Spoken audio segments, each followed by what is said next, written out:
اب یہ 27 رجب کو ہزاری روزہ کہاں سے آ گیا؟ مذہب اسلام ایک ایسا مذہب ہے کہ جس کا ایک ایک حکم واضح ہے اور کھول کر بیان کر دیا گیا ہے۔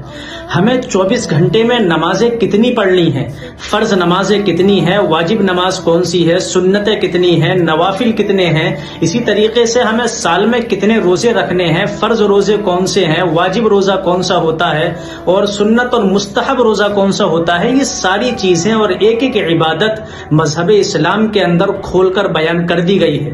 لیکن 27 رجب کو جو ہزاری روزہ ہوتا ہے، اس ہزاری روزے کا ہمیں پوری شریعت میں کوئی ثبوت نہیں ملتا۔ یہ ہمارا اپنا گھڑا ہوا روزہ ہے کہ اگر 27 رجب کو کوئی روزہ رکھے گا تو ایک روزے کے بدلے میں اسے 1000 روزوں کے برابر ثواب ملے گا اور اسے ہزاری روزہ کہا جاتا ہے۔ تو میرے بھائیوں، اس ہزاری روزے کا کوئی ثبوت نہیں ہے۔ اگر آپ کو روزے رکھنے ہیں تو آپ پورے رجب کے مہینے میں روزے رکھیے، پورے شعبان کے مہینے میں روزے رکھیے اور رمضان کی تیاری کریے، کوئی پابندی نہیں ہے۔